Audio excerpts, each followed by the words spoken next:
Buenas noches, muchas gracias, bienvenidos a todos a este pequeño taller donde vamos a estar viendo todo lo que es la parte metodológica y los procedimientos que hay que llevar para realizar una evaluación de riesgos y sobre todo vamos a hacer un ejemplo práctico de cómo se aplica el método multicriterio cuando nosotros queremos evaluar algunos factores. Bien, entonces vamos a empezar siempre importante empezar definiendo algunos conceptos fundamentales de lo que es el tema a analizar, ¿no? En este caso vamos a hablar de lo que es el peligro, lo que es la vulnerabilidad y lo que es el riesgo. Y claro, vamos a analizar también cada uno de los métodos y los procesos para el análisis de cada uno de estos componentes hasta llegar al riesgo, ¿ya? Y vamos a ver también cómo se aplica el método multicriterio para analizar cada uno de estos componentes de la evaluación de riesgos. Empezando con lo que es el peligro, ¿no? El peligro se va a definir, tenemos diferentes conceptos, nosotros nos vamos a basar mucho en lo que nos dice el CENEPRED. Nos dice que el peligro viene a ser la probabilidad de que un fenómeno potencialmente dañino de origen natural o antropogénico se presente en un lugar y tiempo específico. ¿Ya? ¿Qué podemos rescatar de este primer concepto? Tenemos lo siguiente, ¿no? Primero, que es una probabilidad. ¿Ya? Cuando hablamos de probabilidad es algo que puede o no puede ocurrir, ¿no? Ahí estamos hablando de estadísticas. También nos dice que es potencialmente dañino, ¿no? Y que tiene origen tanto natural como antropogénico. Nosotros nos vamos a basar directamente en aquellos peligros generados de manera natural, ¿ya? O los desastres naturales directamente.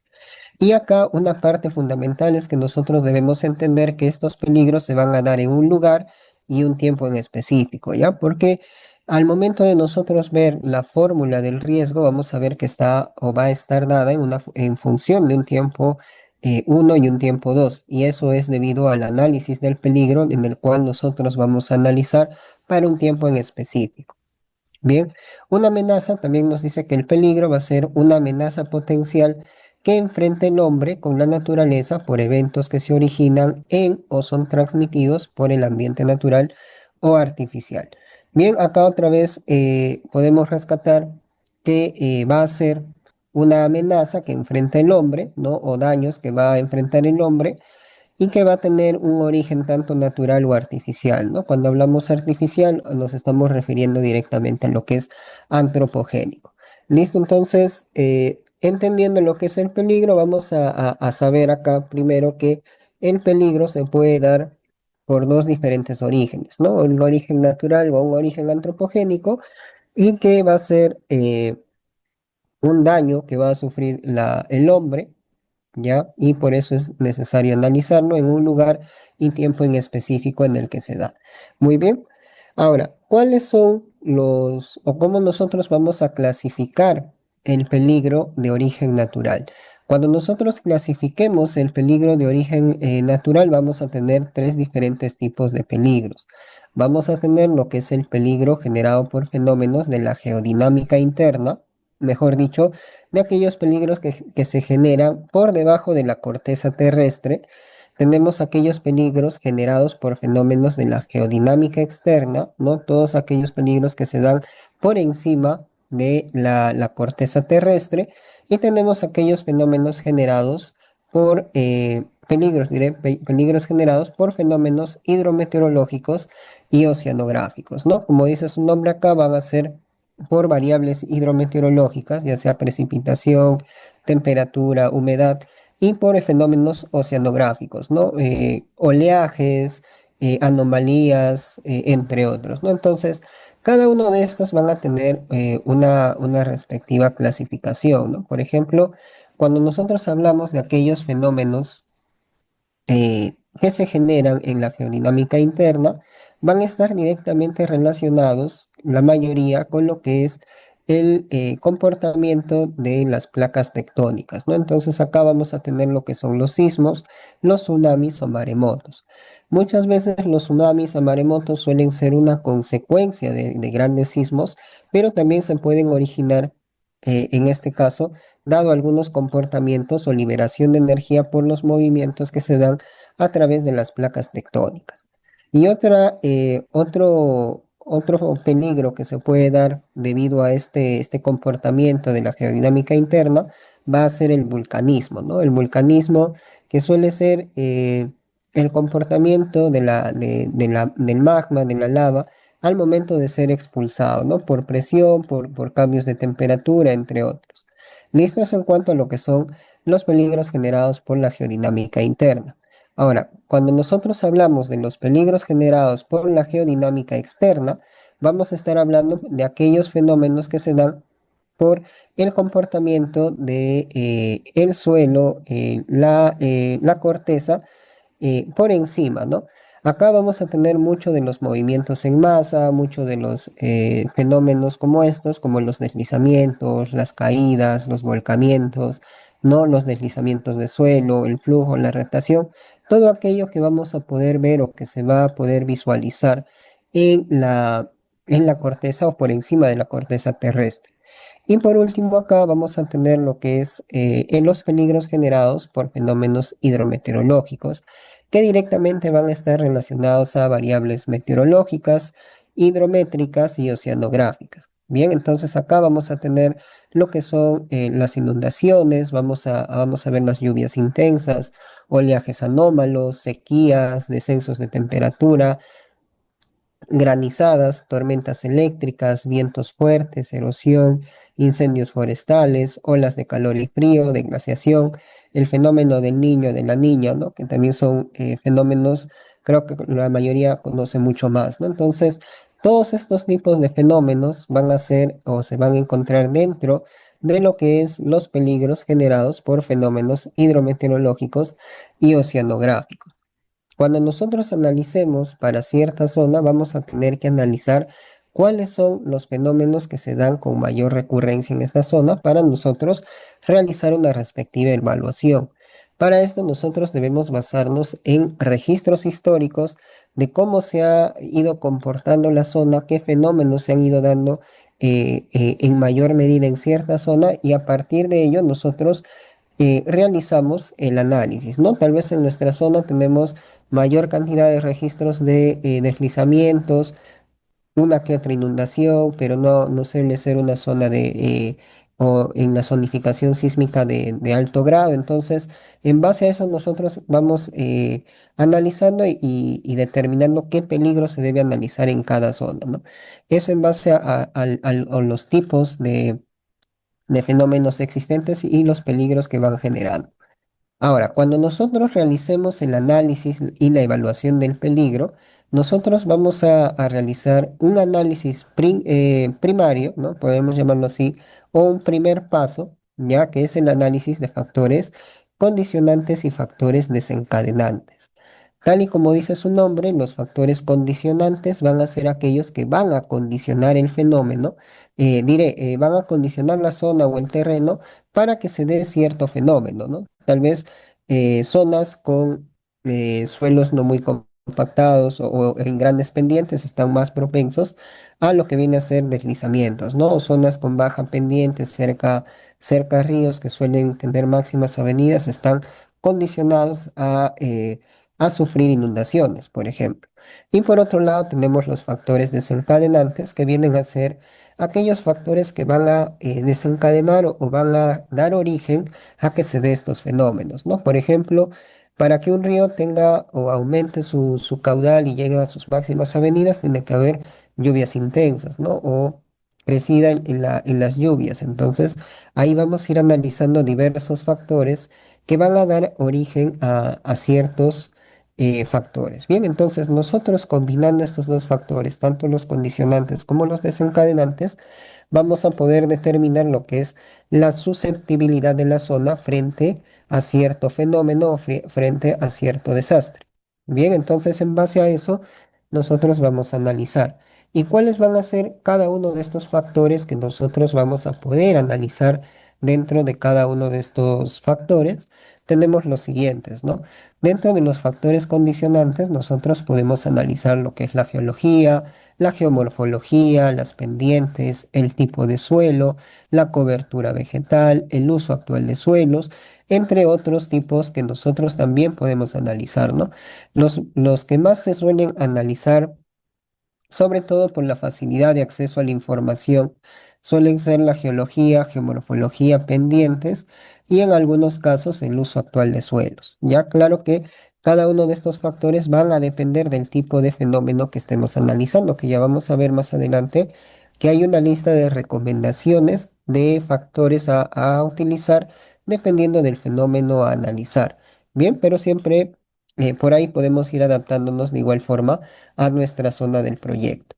Ahora, en cuanto a los factores desencadenantes, tenemos lo que son las precipitaciones extremas, tenemos los sismos, el vulcanismo, entre otros. Bien, entonces nosotros vamos a tener o vamos a analizar diferentes factores. Ya vamos a ir analizando diferentes factores dependiendo del fenómeno que vamos a analizar. Ahora, por ahí tenemos una consulta de Walter que nos dice, ¿cómo llenaría la matriz SATI con tres variables desencadenantes?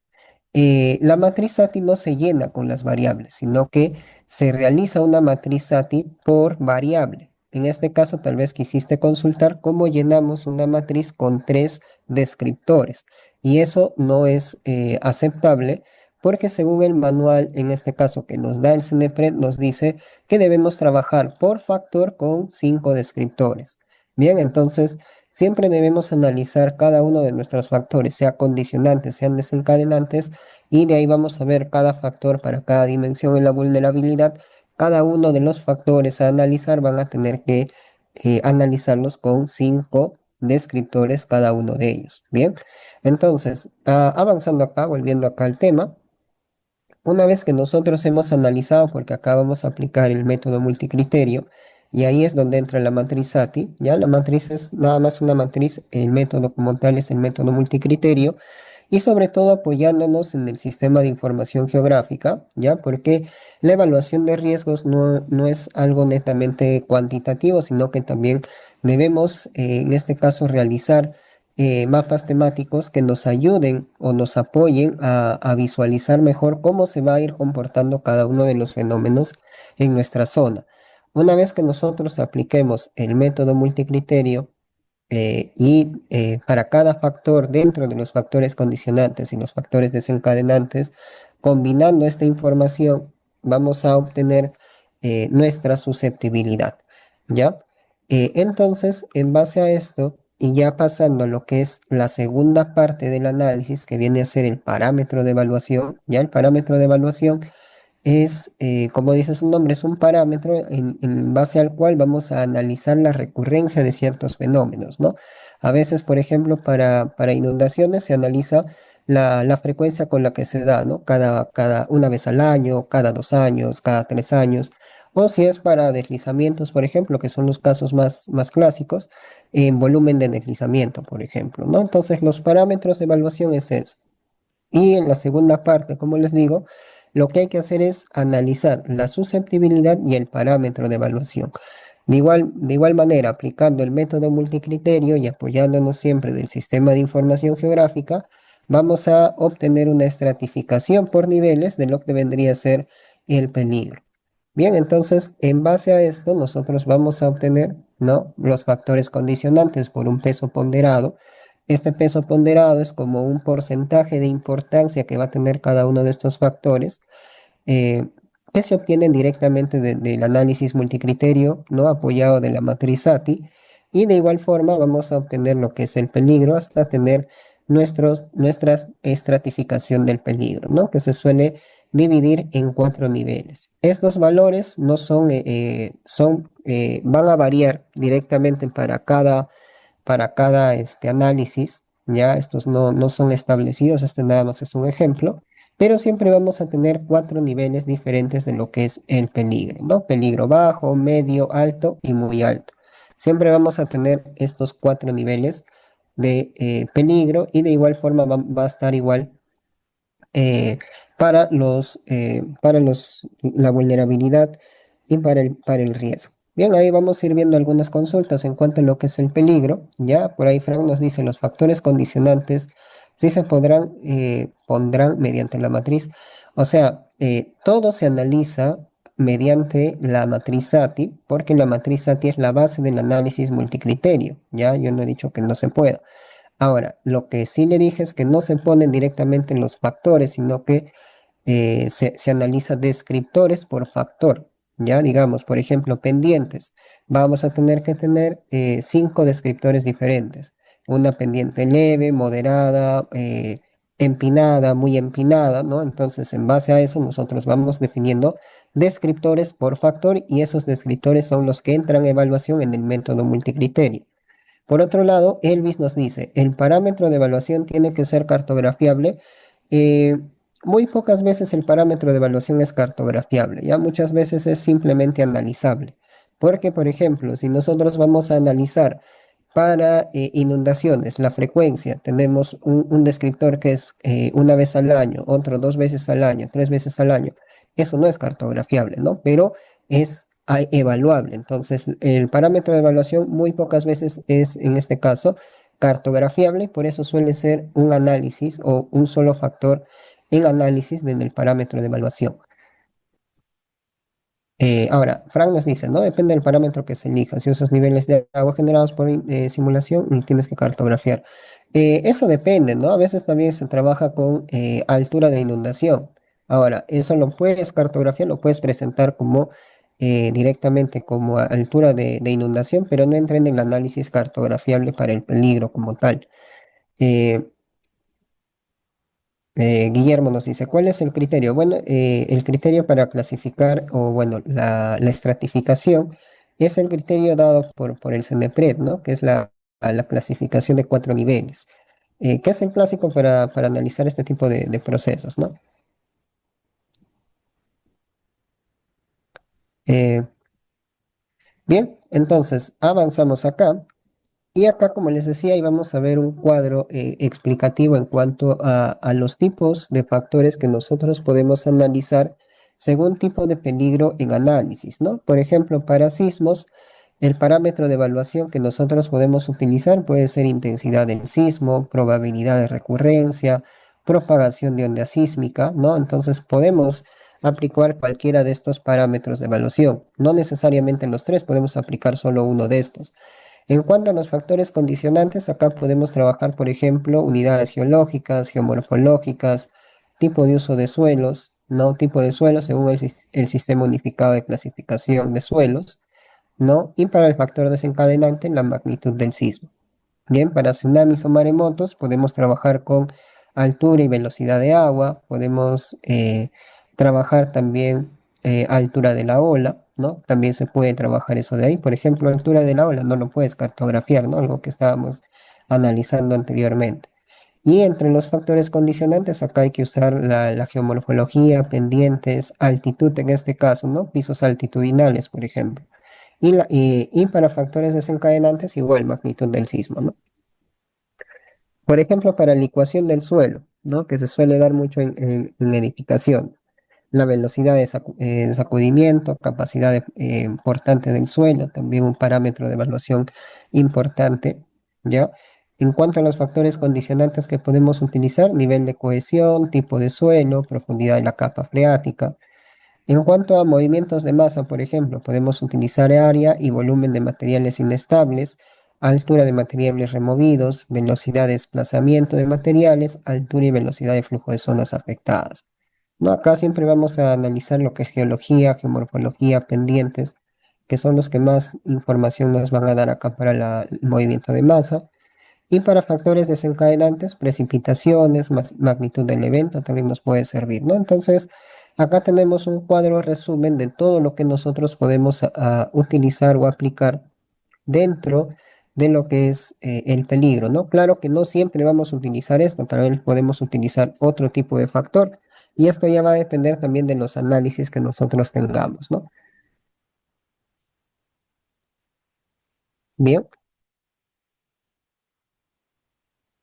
Pasamos a lo siguiente y vamos a ver la segunda, el segundo análisis antes de llegar al riesgo, ¿no? Que viene a ser la vulnerabilidad. Y esto, bueno, por ahí nos pregunta Miguel, ¿cuál es la diferencia entre peligro y riesgo? El peligro es la probabilidad de que, digamos, la población se vea afectada por cierto desastre. El riesgo ya es el análisis del peligro y la vulnerabilidad en combinación para obtener el nivel de riesgo en el cual se encuentra la población, ¿no? Porque yo podría decir, digamos, hay peligro de inundaciones, pero yo vivo en una zona alta, entonces mi vulnerabilidad es baja. No soy muy vulnerable frente a este peligro. Entonces no me encuentro en riesgo. Bien, es más o menos un análisis que podemos darle. Entonces, el peligro está más que todo enfocado a lo que es la zona, digamos, la zona como tal, la zona en estudio. La vulnerabilidad va a estar enfocada en lo que es la población y el riesgo va a ser una combinación de estos dos. Bien. Entonces, bueno, una explicación general de lo que es esto, obviamente que por ahí siempre va a haber alguna duda, ¿no? Que suele ser muy común el confundir algunos conceptos por ahí. Ahora, ¿qué es la vulnerabilidad?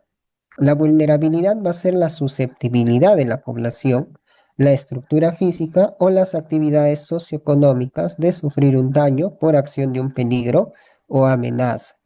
Bien, la vulnerabilidad es la susceptibilidad de la población, la estructura física o la actividad socioeconómica de sufrir daños por peligros de origen natural. Son dos conceptos que nos definen lo que es la vulnerabilidad, en los cuales nosotros podemos rescatar que la vulnerabilidad va a estar directamente relacionada con lo que es la población. Ya aquí en la vulnerabilidad vamos a analizar qué tan susceptible es la población frente a ciertos eventos o a ciertos peligros que se pueden dar en la zona, ¿no? Va a haber personas que son más vulnerables, personas que son menos vulnerables, y en base a ello vamos a analizar cuál es el nivel de riesgo en el que esto se encuentra. Bien, cuando nosotros analizamos la vulnerabilidad, vamos a analizar tres factores fundamentales.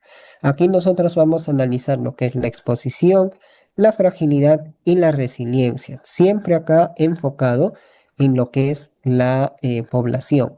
Cuando nosotros hablamos de exposición, estamos hablando, vamos a estar refiriéndonos siempre a la decisión y las prácticas que ubican al ser humano y sus medios de vida en la zona de impacto de un peligro. A mayor exposición, mayor vulnerabilidad. Entonces, ¿qué sacamos primero de acá? Que la exposición y la vulnerabilidad se encuentran en una relación directamente proporcional.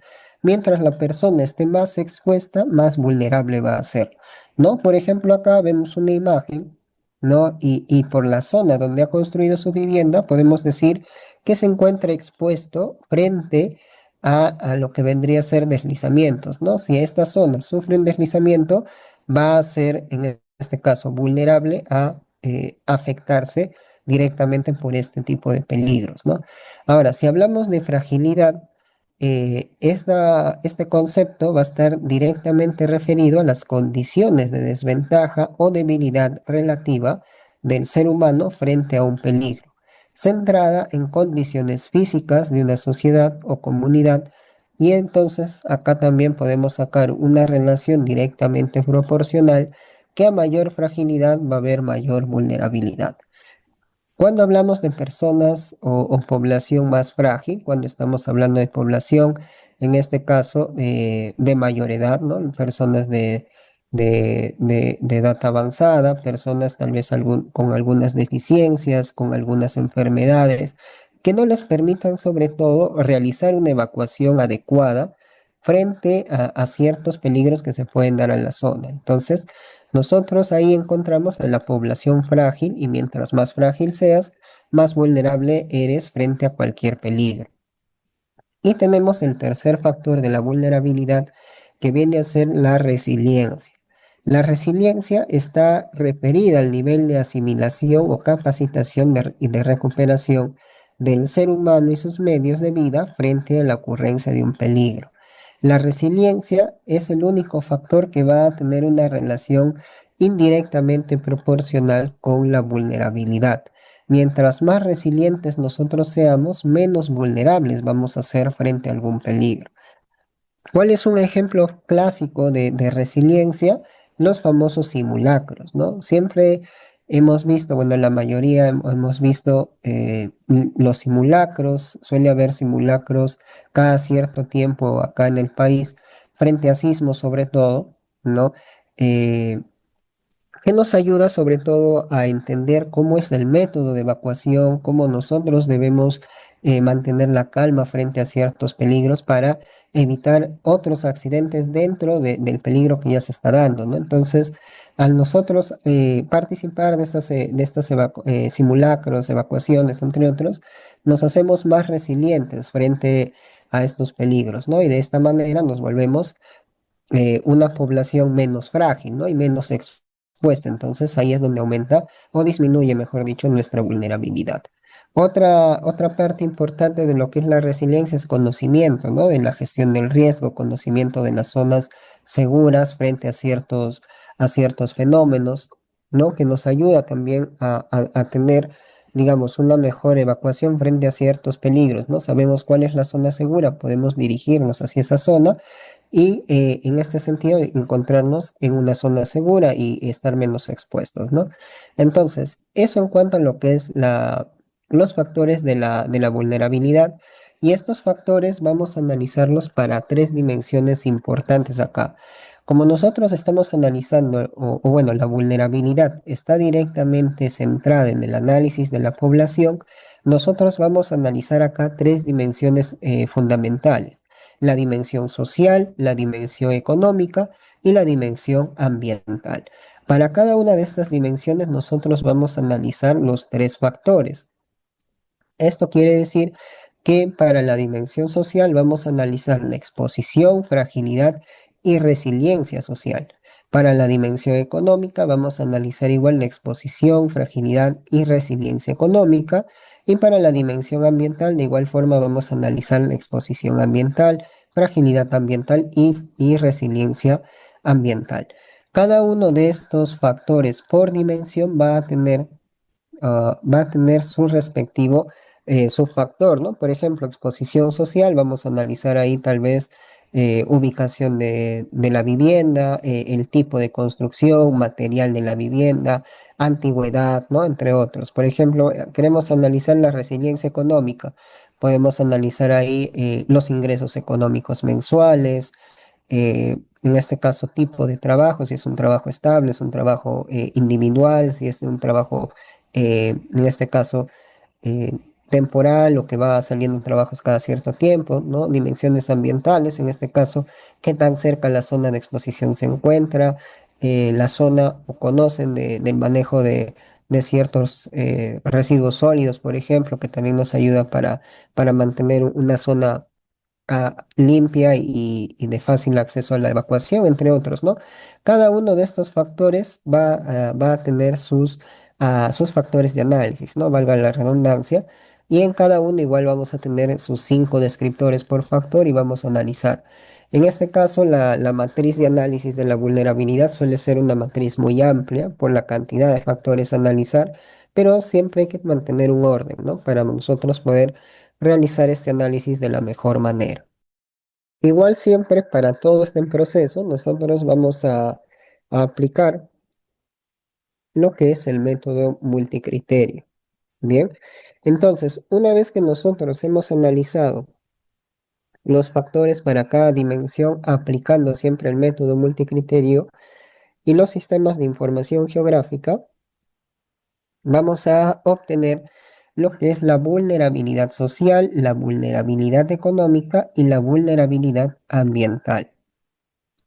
Nosotros combinando estas tres vulnerabilidades a través de una estratificación por niveles y el sistema de información geográfica, vamos a obtener la vulnerabilidad general de nuestra zona. Directamente, ¿cómo nosotros vamos a entender esto? Vamos a tener la exposición social por su peso ponderado, la fragilidad social por su peso ponderado y la resiliencia social por su peso ponderado. Bien, como estos pesos ponderados son un porcentaje de importancia, estos 3 pesos deben sumar la unidad o 100%, ¿no? Dependiendo cómo lo quieran ver. Igual acá para la vulnerabilidad económica hay que multiplicar la exposición la exposición económica por su peso ponderado, sumado a la fragilidad económica por su peso ponderado, sumado a la resiliencia económica por su peso ponderado, y de la misma forma para la vulnerabilidad ambiental, ¿no? Y posteriormente vamos a hacer lo mismo para las 3 vulnerabilidades y así obtenemos nuestra matriz de vulnerabilidad de igual forma en la estratificación de 4 niveles, ¿no? De bajo, medio, alto y muy alto. Bien, entonces, cuando yo les decía que cada uno de estos factores va a tener un parámetro de evaluación y en base a esto cada uno va a tener sus descriptores, acá tenemos un cuadro resumen de algunos parámetros que nosotros podemos analizar, ¿no? Claro que esto es variable, ¿no? Va a depender también del tipo de análisis. En este caso, este es un resumen para, este es un resumen para lo que son servicios de agua y saneamiento. Claro que también hay análisis para infraestructura educativa, hay análisis para zonas en general, por ejemplo, distritos, centros poblados. También hay análisis centrados como proyectos viales, entre otros, ¿no? Cada uno va a tener su medio o su forma de análisis. ¿Ya? Por ejemplo, acá, este, como les digo, es para agua y saneamiento. Por ejemplo, en la exposición analizan, ¿no? La ubicación del componente dentro del área de peligro o qué tan cercano está, ¿no? Acá pueden poner, está de 0 a 100 metros, de 100 a 200, entre otros, ¿no? Dependiendo de la lejanía que le quieran poner. Fragilidad, antigüedad de la infraestructura, tipo de material, estado de conservación. Resiliencia, ingresos que cubren el servicio, nivel de morosidad, disponibilidad de equipos. ¿No? Acá también podemos poner, por ejemplo, el mantenimiento que se les da, entre otros, ¿no? Luego acá tenemos también, vamos a avanzar, para lo que es la dimensión social, igual sus 3 factores y cada uno con sus parámetros, y para la dimensión ambiental, los 3 factores y sus parámetros. Y cada uno de estos parámetros va a tener sus respectivos 5 descriptores, ¿ya? Porque siempre se analiza en base a 5 descriptores. A ver, vamos a ver por ahí, creo que hay algunas consultas. Nos dice, el material de la clase será subido al grupo. El material creo que va a estar disponible para aquellos que compren el certificado del taller. Ya les van a dar mayor explicación en un rato sobre esto. Bien, para que puedan ahí hacer sus consultas sobre todo de esa parte. Guillermo nos dice, ¿no? Para realizar la evaluación de la entidad pide encuestas. ¿Qué criterios se toma para generar la encuesta? Bien, Guillermo, mira, para nosotros generar la encuesta, eso está muy bien, es la herramienta para analizar la vulnerabilidad. Primero hay que analizar acá los elementos expuestos. En base a los elementos expuestos vamos a sacar los parámetros por factores dentro de las 3 dimensiones y en base a estos parámetros vamos a plantear, ¿no? Acá en la encuesta vamos a plantear, por esto es de opción múltiple estas encuestas y vamos a plantear 5 respuestas, ¿no? Y estas 5 respuestas van a ser nuestros descriptores. De esta forma nos aseguramos que tengamos los 5 descriptores para para cada uno de nuestros parámetros, ¿no? Esa es la forma como se suele plantear este instrumento de análisis. Frank nos dice esto. Sí, este ejemplo que les estoy mostrando es para el sector de saneamiento. Hay un manual como tal, unos lineamientos como tal. Claro que todo está basado en el manual del CNEPRED de análisis o evaluación de riesgo para fenómenos naturales y ya hay algunos sectores, digámoslo así, que han generado lineamientos o manuales derivados de este enfocados directamente a su sector, ¿no? Como es este de servicios de agua y saneamiento, ya que está enfocado a agua potable, alcantarillado sanitario y tratamiento de aguas residuales. Bien, hay otros lineamientos, por ejemplo, que nos da el PRONIET, que es para lo que es instituciones educativas. Hay unos lineamientos directamente para lo que viene a ser adaptación de la gestión del riesgo al cambio climático para servicios de agua para riego, ¿no? Que acá ya se realiza basándonos en un análisis de riesgo, ya no en una evaluación de riesgo, ya que son dos procesos diferentes. Un análisis de riesgo es un proceso mucho más simplificado. La evaluación de riesgo es lo que estamos viendo ahora, que es un proceso mucho más completo y más, un proceso mucho más estratificado, podemos llamarlo, ¿no? Entonces, hay algunos sectores que sí han sacado sus propios lineamientos, hay otros que sí directamente se adaptan, como por ejemplo carreteras, ¿no? Si queremos hacer una evaluación de riesgo para proyectos viales, nos adaptamos directamente del manual general que es del CENEPRED, ¿no? Ya si estamos evaluando un proyecto de agua potable, entramos a el manual de, de la evaluación de riesgo para agua y saneamiento. Si estamos evaluando una institución educativa, una infraestructura educativa, entramos a los lineamientos del PRONIET, ¿no? Entonces, cada uno vamos a ir analizando dependiendo de el sector en el que nos encontremos. Ahí Vladimir nos dice, ¿cuál es la diferencia entre evaluación de riesgo y análisis de riesgo? Como les decía, el análisis de riesgo es un proceso mucho más simplificado. Ya acá directamente no se suele trabajar mucha cartografía, sino que se analiza directamente de manera cualitativa y cualitativa sobre todo, ya analizando solamente el terreno. En la evaluación de riesgo ya entramos mucho a lo que es la cartografía también, analizando de dos diferentes vistas, ¿no? La analizamos de manera cuantitativa, cualitativa y cartográfica. Bien. A ver, Walter nos dice, ¿existe alguna norma o un artículo para obligar a las entidades para que cuenten con un EVAR en sus expedientes? Claro, en la evaluación de riesgo de los proyectos es un estudio básico. En la evaluación de riesgos está considerado como un estudio básico dentro de los expedientes técnicos, ¿no? Por ahí nos puede revisar. Eh, Al igual que, por ejemplo, los instrumentos de gestión ambiental, ¿no? La certificación ambiental, los estudios topográficos, los estudios de suelo, los estudios que se puedan hacer, ¿no? Por ejemplo, geodinámicos, digamos. Los estudios de riesgo también son un estudio básico dentro de cualquier proyecto, ¿no? Y por ahí Daniel nos dice, ¿de acuerdo a la guía existe una encuesta para cada caso o es algo general? La encuesta como tal la plantea, digamos, el consultor que está realizando la evaluación, ¿no? Claro que esto debe estar en base a, digamos, a sus parámetros, ¿no? Como les digo, si no analizas o no planteas la encuesta en base a tus parámetros, obviamente que no vas a obtener de manera adecuada tus descriptores. Bien.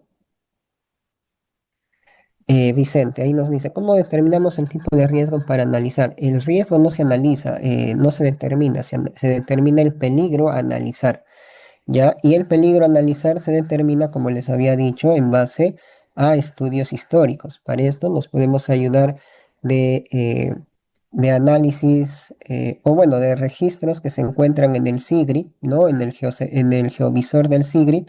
Ahí tenemos a nivel nacional, podemos visualizar algunos peligros que se han ido dando en ciertas zonas. Bien, entonces avanzamos acá.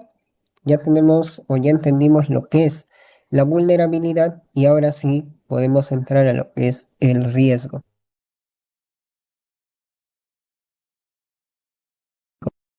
¿Qué viene a ser el riesgo?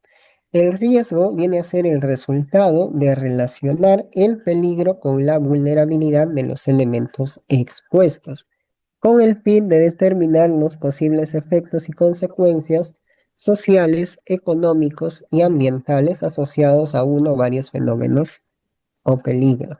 Bien, ¿qué nos dice acá el concepto?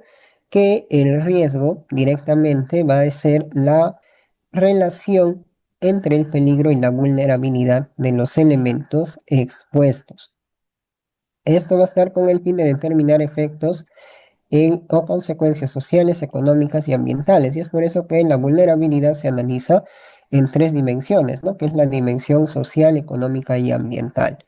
Tenemos una fórmula acá que nos plantea en este caso para determinar lo que es el riesgo, que nos dice que el riesgo está en función de del peligro y la vulnerabilidad en un intervalo de tiempo 1 a 2, ¿no? Este intervalo de tiempo está en función de lo que es el peligro, ¿no? Porque si se acuerdan, el peligro se analiza según un lugar y tiempo determinado, y la vulnerabilidad nos va a dar la información de consecuencias sociales, económicas y ambientales. Bien, entonces, analizando esto de acá, nosotros vamos a realizar una estratificación de lo que es el peligro y la vulnerabilidad. Cartográficamente lo vamos a ver como una intersección, ¿no? De lo que es el peligro y la vulnerabilidad, y analizándolo, en este caso cuantitativamente, el riesgo va a ser el peligro por la vulnerabilidad, ¿no? Y de esta forma vamos a obtener los niveles de peligro, ¿no? Que vamos a sacar acá su estratificación en 4 niveles.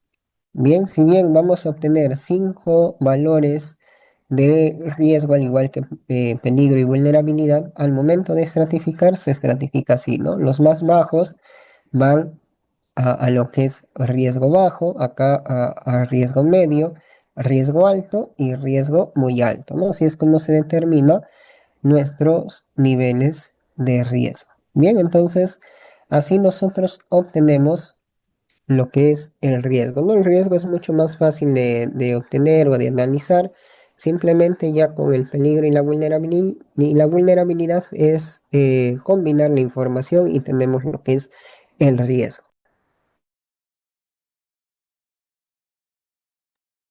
Muy bien, entonces eso en cuanto a lo que es la evaluación de riesgos. Entendiendo lo que es la evaluación de riesgos, vamos a analizar lo que es la gestión del riesgo de desastre. Según la ley 2666-4, la gestión del riesgo de desastres es un proceso social orientado a la formulación, ejecución y seguimiento y evaluación de políticas, estrategias, planes, programas, regulaciones, instrumentos, medidas y acciones permanentes para el conocimiento y la reducción del riesgo para el manejo de desastres. Bien, entonces, primero, ¿qué es esto? ¿Qué nos quiere decir acá? Que la gestión del riesgo es un proceso social. Ya en este caso, porque vamos a analizar a nivel de lo que viene a ser la población. Y va a estar orientado directamente a lo que es formulación, ejecución, seguimiento y evaluación de, en este caso, instrumentos, medidas para el manejo de desastres. Bien, entonces, acá lo que vamos a hacer es realizar, elevar, ¿no? La evaluación de riesgos viene a ser un proceso, un instrumento de evaluación, ¿no? Para formular, en este caso, medidas para el manejo de desastres dentro de ciertos sectores. Bien, entonces, eso es lo que viene a ser la gestión del riesgo. ¿Cuál viene a ser el proceso de la gestión del riesgo? Vamos a tener 3 procesos fundamentales. Tenemos lo que es el conocimiento del riesgo, ¿no? Que viene a ser el primer proceso, en el cual se hace un análisis y evaluación del riesgo, se hace una identificación y caracterización de escenarios de riesgo, la comunicación del riesgo y el monitoreo del riesgo. Luego tenemos el proceso de reducción del riesgo, donde se hace la intervención prospectiva del riesgo y la intervención correctiva del riesgo. Y de ahí tenemos el proceso 3, que es el manejo del desastre, ¿no? Donde se hace la preparación para la respuesta y la ejecución de la respuesta. Donde nos encontramos nosotros con nuestra evaluación de riesgo, estamos dentro del primer proceso, que es el conocimiento del riesgo, ¿no? Y justamente estamos acá, en el análisis y la evaluación del riesgo, que esta parte es la parte, digamos, preventiva, ¿no? El primer proceso, que es conocer cómo se puede dar ciertos riesgos en nuestra zona o qué zonas se encuentran en mayor riesgo frente a diferentes peligros. Ahora, luego pasamos a lo que es la reducción. ¿Qué viene a ser la reducción? Intervenir de manera correctiva o prospectiva para prevenir, en este caso, que se pueda generar grandes daños en ciertas zonas a la población frente a ciertos peligros. Y por último tenemos el manejo, ¿no? Que es, esto ya está referido cuando ya se dio, digamos, el desastre, ¿no? Ahí preparamos y ejecutamos la respuesta frente a ciertos desastres a la población, en este caso afectada. Bien, eso en cuanto a lo que es el proceso del riesgo. Y por último tenemos lo que es la evaluación del riesgo, ¿no? Que acá entramos en lo que hemos visto a todo el proceso. Ahí tenemos algunos manuales que son los que ya, con los que ya contamos, ¿no? Que es el manual de evaluación de riesgos originados por fenómenos naturales, la guía de evaluación de riesgo para el sector de agua y saneamiento. Tenemos los lineamientos para infraestructura educativa que nos da el PRONIET. Y acá tenemos los lineamientos, en este caso, para eh, la incorporación de la gestión del riesgo en un contexto de cambio climático para proyectos de aprovechamiento de agua para riego. Bien, ¿qué viene a ser o qué entendemos nosotros por evaluación del riesgo? Va a ser el procedimiento metodológico que permite determinar los niveles de riesgo previa identificación de los peligros y análisis de la vulnerabilidad.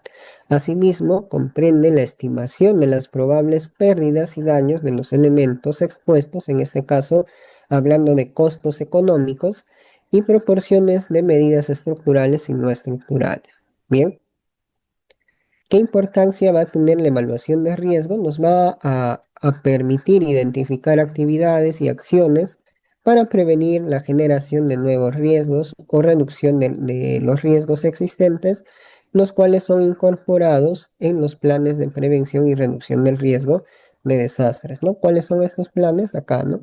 Los planes de prevención y reducción, la intervención prospectiva y correctiva. Bien. Ahora, entendiendo esto de acá, de todo lo que es el proceso de la evaluación del riesgo como parte o como instrumento de la gestión del riesgo, vamos a hablar de lo que es el método multicriterio.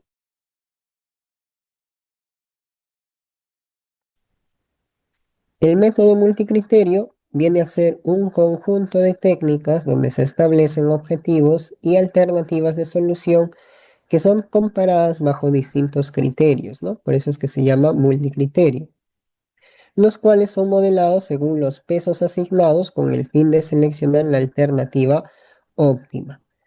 A nivel espacial es un proceso que combina y transforma datos geográficos en decisiones resultantes.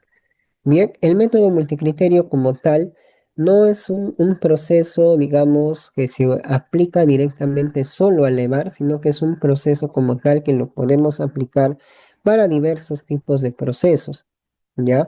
El método multicriterio nos va a ayudar a definir, por ejemplo, áreas óptimas donde podemos diseñar un relleno sanitario, por ejemplo. El método multicriterio nos puede ayudar a definir en dónde, dentro de nuestro proyecto, en dónde podemos ubicar un depósito de material excedente. Y también nos va a ayudar el método multicriterio a definir cuáles son las zonas que se encuentran en mayor peligro, en mayor vulnerabilidad y por último, zonas de mayor a menor riesgo. Bien, eso es lo que viene a ser el método multicriterio. Bien, el método multicriterio en este caso nos va a permitir identificar las partes del sistema, reconocer el peso de las partes del sistema y también identificar los vínculos entre las partes y proponer una solución racional. ¿Cómo nosotros vamos a obtener esto de acá? ¿Cómo nosotros vamos a obtener en este caso eh, un mejor resultado? Primero agregando más dimensiones, o mejor dicho, más criterios al problema, ¿no? Es una forma de acercar al modelo a la realidad.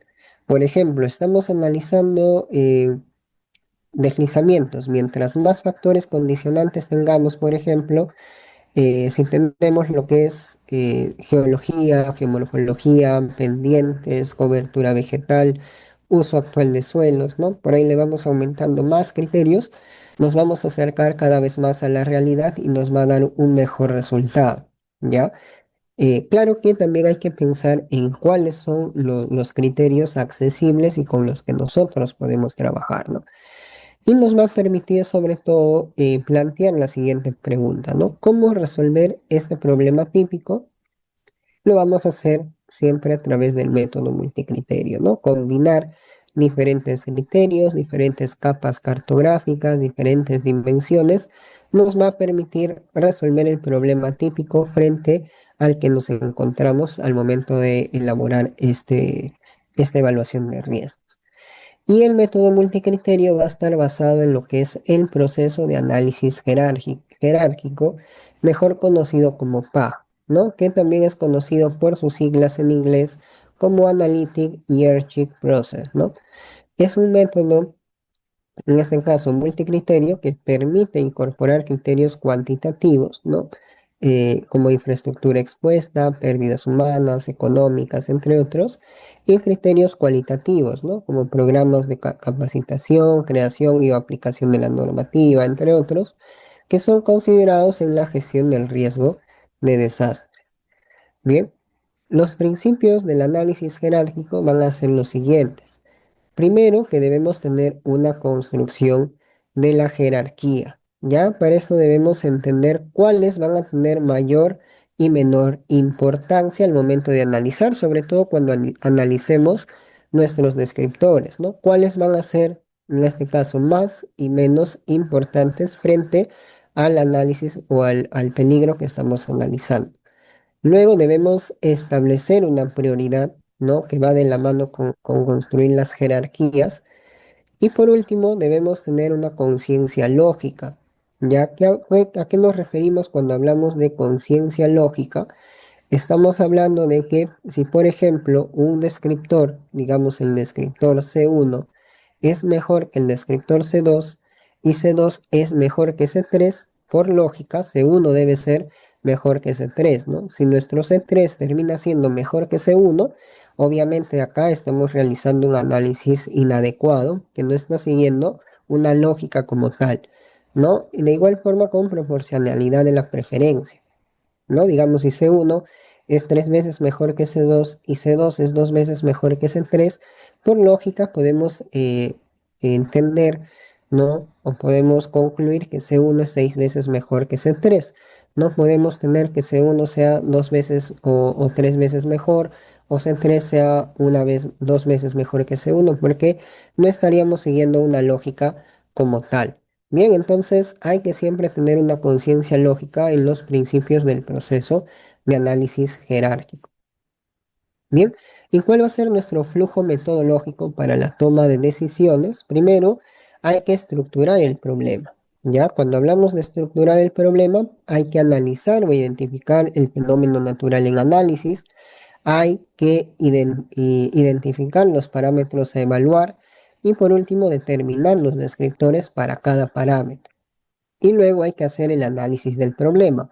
Aquí hay que hacer el análisis cualitativo y cualitativo del problema, realizar un resumen y una evaluación y ver la toma de decisiones. Bien, que nosotros debemos considerar o tener en cuenta para, en este caso, evitar o prevenir el riesgo dentro de nuestra zona.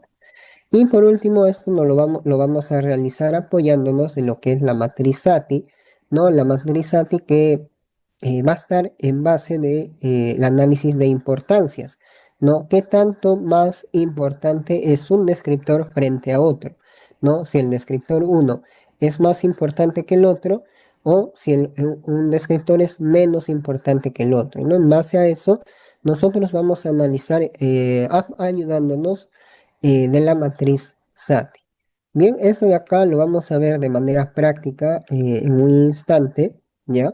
Para que puedan entender mejor cómo se realiza este proceso, sobre todo de una manera práctica, cómo aplicar la matriz SATI.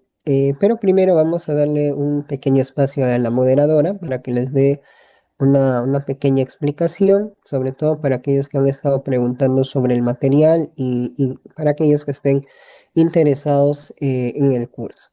Bien, entonces vamos a ver acá ya un poco de lo que es la aplicación de la matriz del método multicriterio, sobre todo de la matriz de Sati. Bien, y esto de acá lo vamos a encontrar sobre todo en el manual. Ya acá vamos a ir a a la hoja número 1. El manual para la evaluación de riesgos originados por fenómenos naturales. Ahí vamos a encontrar este método con algunos ejemplos, ¿no? Igual nosotros vamos a realizar, esto está en los anexos, es el anexo número 5, donde nos da todo lo que es el método multicriterio, el proceso de análisis jerárquico, cómo es que este método está basado fórmulas, digamos, o procesos a través de matrices, ¿ya? Todo esto es cálculo de matrices, ¿no? Cálculo básico de matrices. Y vamos a basarnos en este criterio de análisis que está en base de análisis de simulaciones de 100.000 matrices, ¿ya? Para hacer, por último, la relación de consistencia, ¿no? Para saber qué tan consistente es nuestro análisis multicriterio.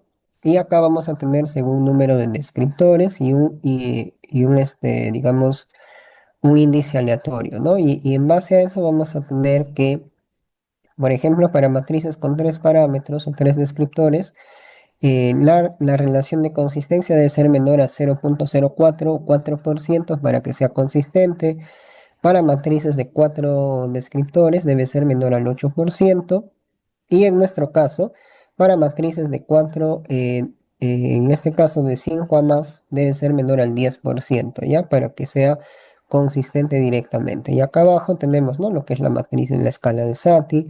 Y acá todo el proceso de lo que es el análisis multicriterio. Y esto de acá lo podemos ver acá directamente en Excel. Ya, yo acá tengo un Excel que les puede servir de ayuda. Creo que está aquí.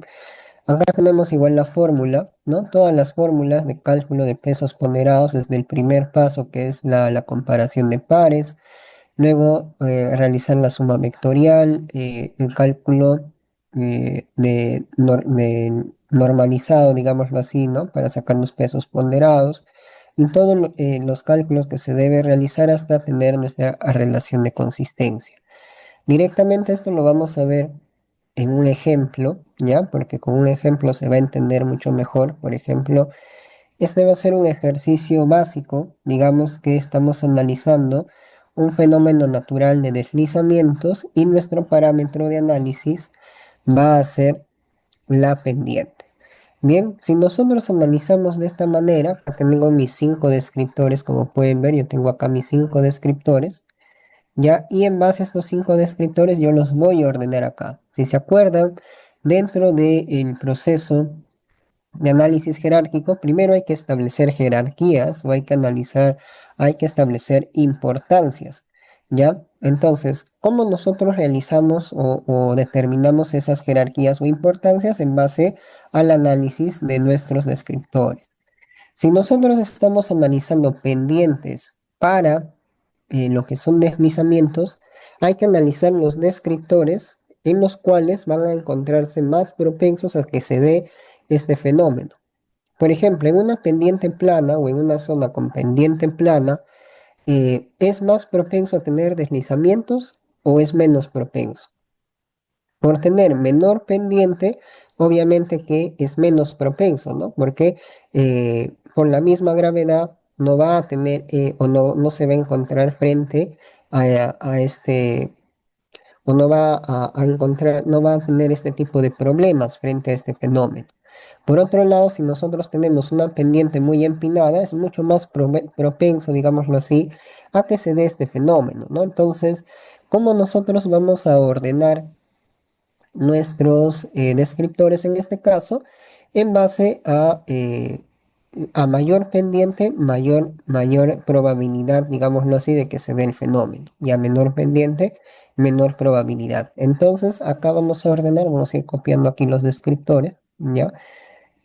Ok, bueno, vamos a copiarlo así entonces. Control C, como esto es una celda combinada, no nos deja, ya igual lo vamos a copiar así, no hay ningún problema. Acá. Esto de acá igual. Control C, control V. Acá y este de aquí por acá. Ya entonces acá tenemos nuestros cinco descriptores en base analizando al fenómeno natural de deslizamientos. ¿Qué pasaría si yo estoy analizando inundaciones?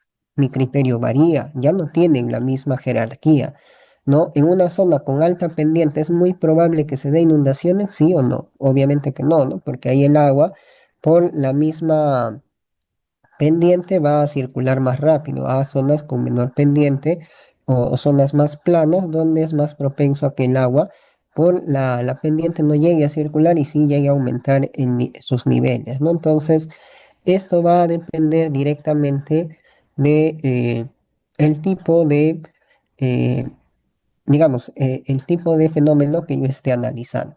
Bien, entonces acá esta es una matriz ya automatizada, por eso si se han dado cuenta, al momento que yo llené estos datos, se llenaron aquí también, ¿no? En el orden. Bien, entonces aquí vamos a realizar un análisis, primero una comparación de pares, que es lo que nos dice acá la metodología, ¿no? Vamos a ver acá en nuestras fórmulas, que nos dice que primero hay que hacer una comparación de pares. ¿Y cómo vamos a hacer esa comparación de pares? Apoyado de lo que es la matriz Sati. ¿Ya? Apoyado de esta matriz o la escala de Sati, nosotros vamos a elaborar nuestra matriz de comparación de pares. Lo primero acá, cuando estamos haciendo este tipo de procesos, es realizar la diagonal. ¿Por qué primero realizamos la diagonal? Porque a toda la diagonal le vamos a poner el valor de uno que en la escala de Sati que nos dice que tiene igual importancia. ¿Por qué a la diagonal se le pone el valor de uno? Porque vamos a analizar el mismo descriptor. ¿Ya? Por ejemplo, acá yo le voy a poner uno. Pendiente muy empinada con pendiente muy empinada a más de 45 grados son el mismo descriptor, entonces tienen la misma importancia, ¿no? Entonces a toda la diagonal yo le voy a colocar el valor de uno. Luego, ¿qué también tengo que entender acá y lo voy a ver dentro de la fórmula para entenderlo mucho mejor? Que acá, bueno, acá no está tal como tal, sino que acá, digamos, cuando yo hago la comparación de pares, vamos a verlo aquí, ya, cuando yo hago la comparación de pares, por ejemplo, pendiente muy empinada, 45 grados, con pendiente empinada, 35, yo le voy a dar un valor acá, por ejemplo, un valor de 3 digamos, en la importancia, ya, digamos que este es ligeramente más importante que este. Pero acá yo voy a analizar pendiente empinada entre 35 a 45 con pendiente muy empinada a 45, ¿no? Que es lo mismo que acá, pero invertido. Por eso acá en la comparación de pares, todo lo que está por debajo de la matriz se coloca con valores inversos a lo que está por encima de la matriz. En este caso va a ser igual a uno entre, ¿ya? No le coloco 3 porque yo quiero que mi matriz quede automatizada. Entonces, ¿qué hago? Selecciono la celda, ¿ya? Entonces ahí tengo mi segundo valor. Acá voy a ir creando ya mi matriz de esta forma, agregando los valores. No importa si acá nos sale, en este caso, como error. Eso es porque estamos realizando una división, digamos, entre cero, porque no tenemos esos valores, por eso que nos sale ese diálogo, pero si yo acá, por ejemplo, le coloco un valor, ahí se corrige, ¿ya? Entonces ahí no va a haber ningún problema. Entonces voy a ir automatizando mi matriz, colocando las inversas de tal manera que yo ya tenga toda la matriz generada cuando termine de hacer mi comparación de pares inicial, ¿ya? Entonces uno entre este acá sería igual a uno entre este y acá igual a uno entre este. Ya, y acá igual, ¿no? Uno entre este valor de acá. Bien, entonces hasta acá ya tengo casi toda la matriz automatizada. ¿Qué es lo que me queda? Realizar las sumas, porque acá hay que realizar las sumas por columnas que luego nos va a servir para el vector ponderación o los valores ponderados. Ya, entonces acá vamos a ponerle primero el mismo alto a esta celda para que esté igual. Ya acá le vamos a colocar negrita, algún color, por ejemplo acá. Y acá, bueno, ya lo vamos a ver. Y acá, bueno, estos valores son los pesos ponderados, entonces los voy a ir jalando aquí.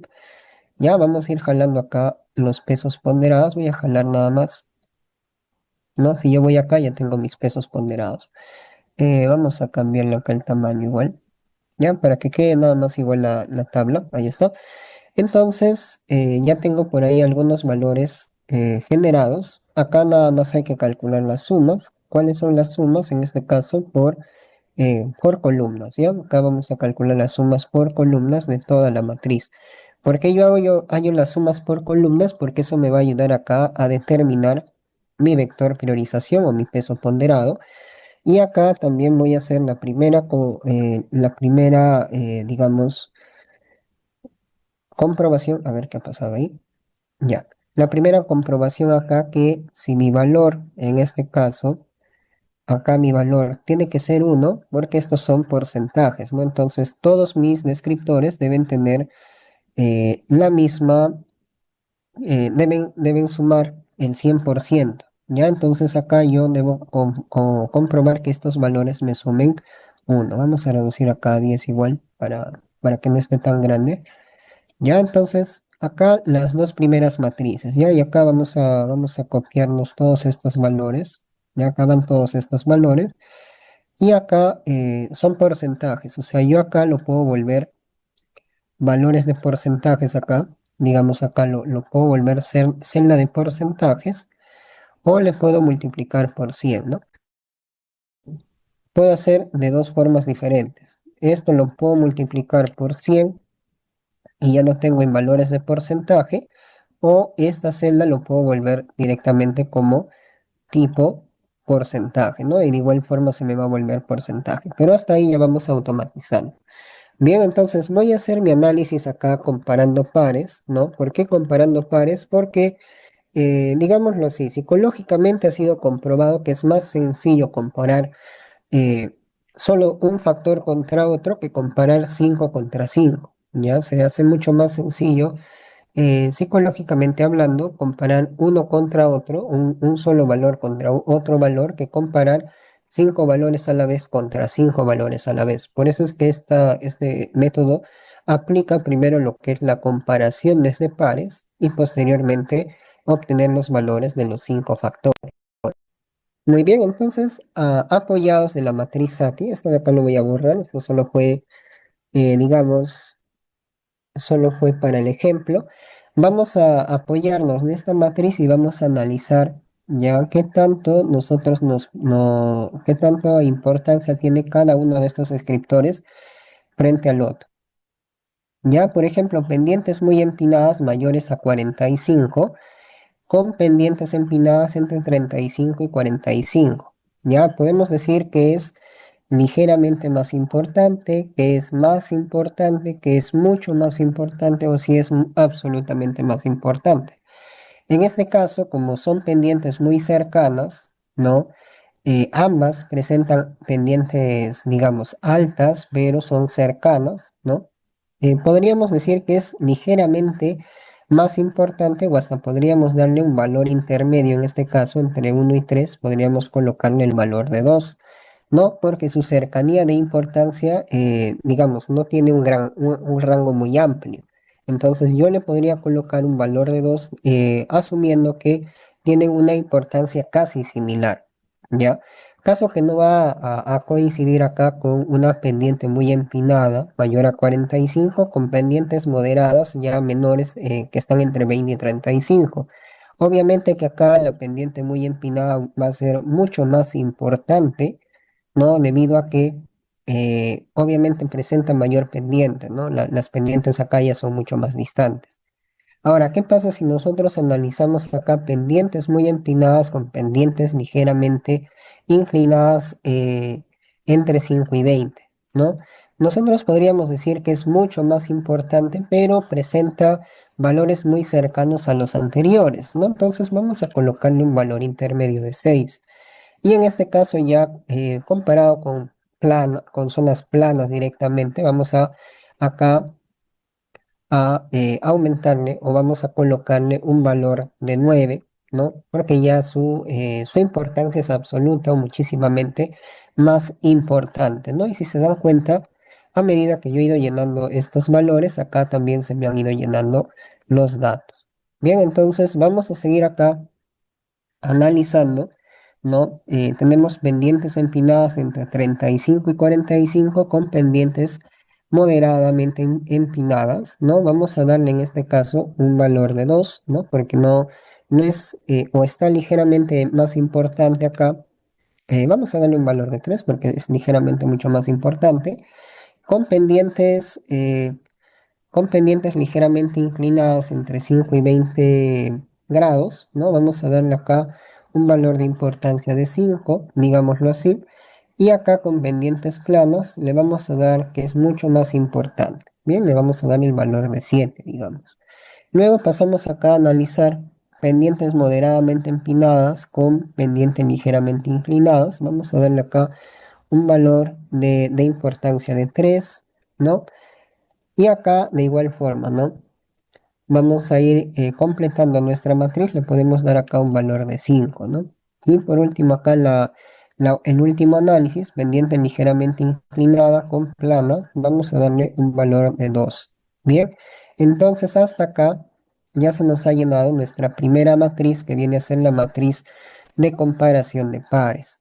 Una vez que hemos hecho la comparación de pares y hemos determinado aquí las sumas, vamos a ponerlo en negrita. Ya aquí vamos a colocarle una negrita y un color diferente para distinguirlo, y en color rojo. Y vamos a realizar la matriz de normalización. La matriz de normalización en este caso, ya la matriz de normalización va a estar basada en dividir directamente la suma total que hemos hecho en la columna entre cada uno de los valores, ya esta suma total entre cada uno de estos valores que tenemos aquí. Ya vamos a hacer una pequeña división por columnas. Entonces acá vamos a aplicar la fórmula. ¿Cuál sería la fórmula? ¿No?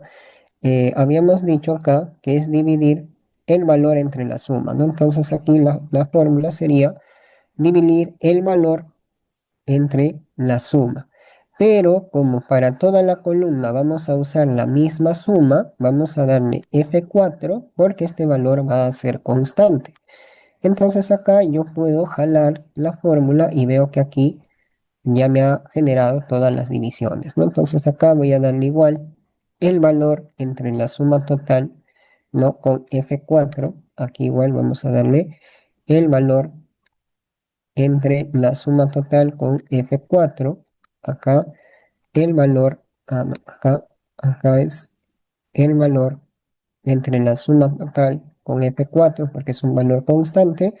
Y de acá de igual forma, ¿no? El valor entre la suma total con F4, que es el valor total. Entonces aquí jalamos las fórmulas y si se dan cuenta ya tenemos toda nuestra tabla casi completada.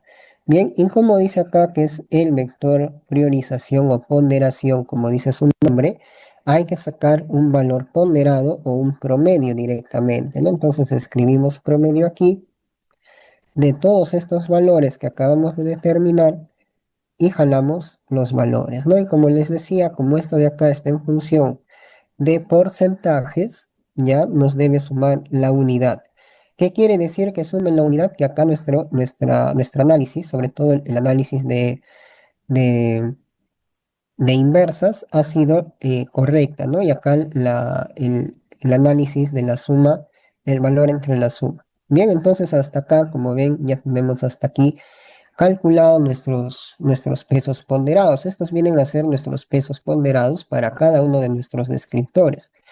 Pero estos pesos ponderados deben pasar por un análisis directo de consistencia, ¿ya? Porque nuestros valores que tenemos acá deben ser consistentes. No solamente debemos calcular los valores, sino que debemos determinar que estos valores determinados deben ser consistentes. Entonces, ¿cómo nosotros vamos a determinar esa consistencia? Lo primero que vamos a hacer va a ser un proceso más o menos similar ya al que hemos realizado, pero aquí vamos a calcular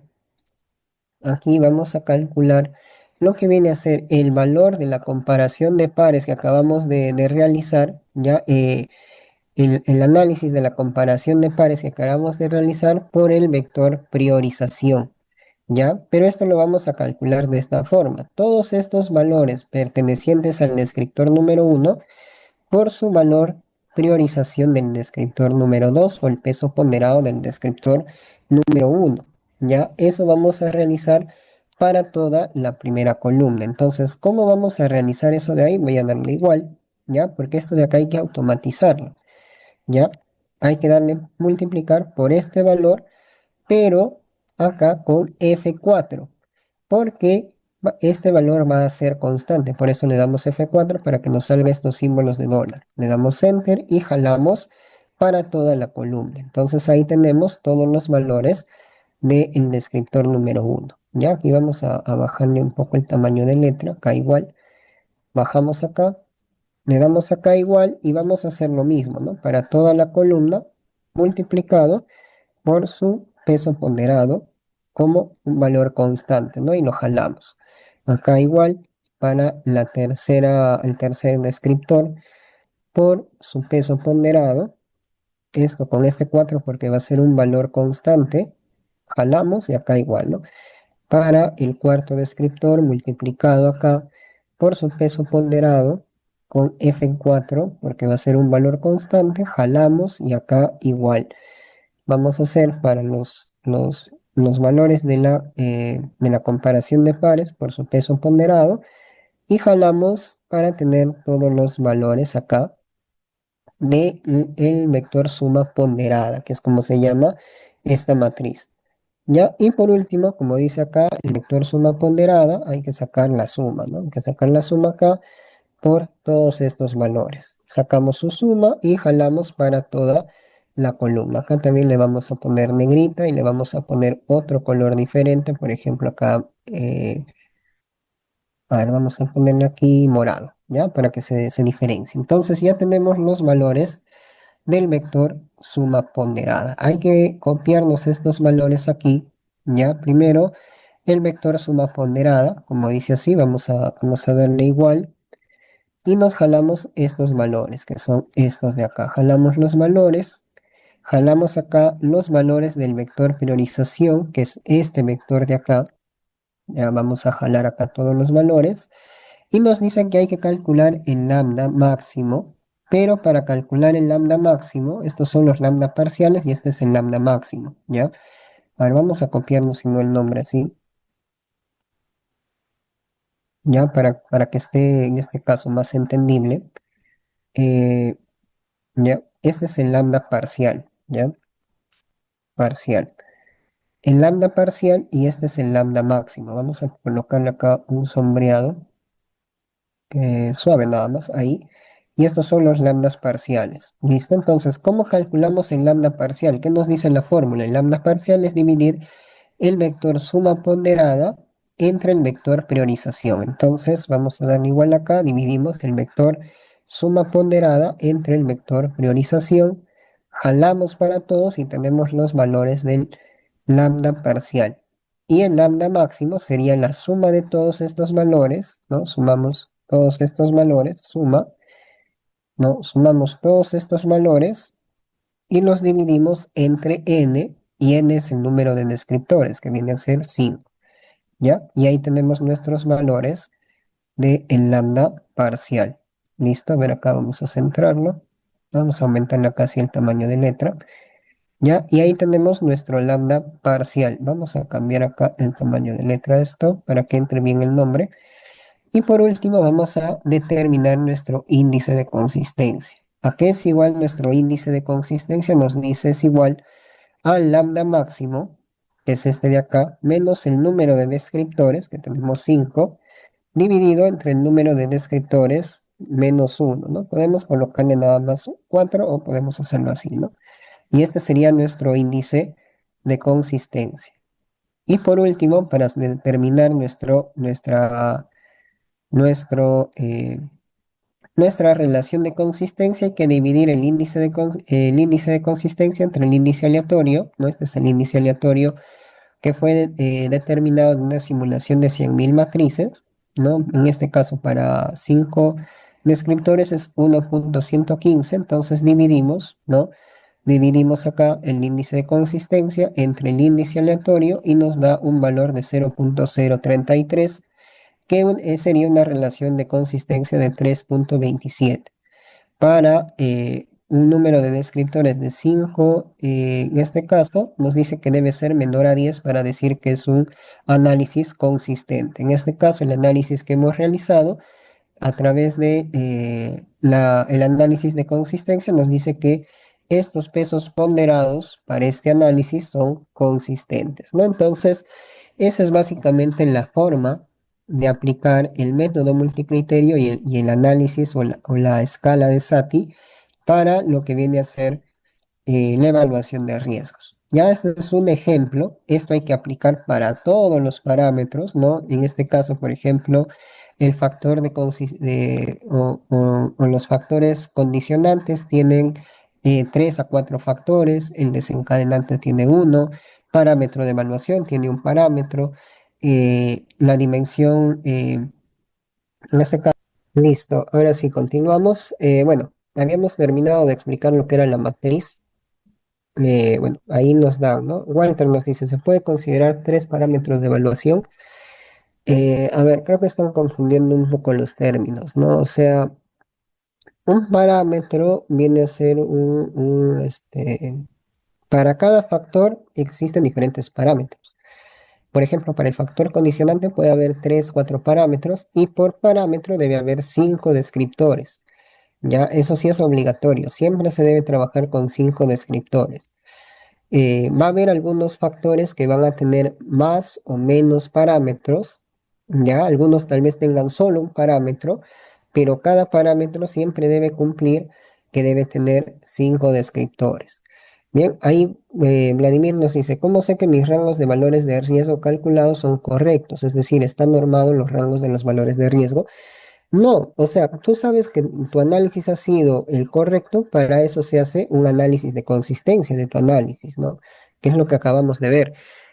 Los valores de riesgo van a ser independientes por análisis. En este caso, claro, cada uno siempre debe ser menor a uno, ¿no? Porque si hay valores mayores a unos, obviamente has hecho un análisis incorrecto, pero siempre los valores van a ser menores a uno. Bien, entonces... Eso en cuanto a lo que es el procedimiento y la metodología para la evaluación de riesgos, ¿no? Ha sido un taller un poco extenso, ahí explicando un poco de todo el proceso. Y hemos visto una parte práctica, ¿no? Ya en el curso directamente lo vamos a ver más a detalle y aplicado directamente a diferentes sectores, ¿no? Ahí tenemos para infraestructura hospitalaria, infraestructura vial, para infraestructura educativa, para sector agua y saneamiento, ¿no? Para proyectos de aprovechamiento de agua, ¿no? En un contexto de cambio climático. Entonces, vamos a ver en el curso diferentes enfoques, ¿no? Y ahí sí ya lo vamos a realizar a profundidad. Muy bien, entonces estaríamos dejando acá la clase, bueno, el taller, ¿no? Espero que se haya podido entender muy bien todo el proceso y ya espero verlos próximamente en el curso. En cuanto a los cursos, en los programas que se utilizará, que nos consulta Elvis, en el curso vamos a estar utilizando Civil 3D, vamos a usar ArcGIS Pro y Excel, ¿no? Los tres, ¿ya? Con los tres vamos a estar realizando los procesos. Bien, eso es todo por mi parte. Gracias por su atención y nos estamos viendo en el curso que empieza la próxima semana.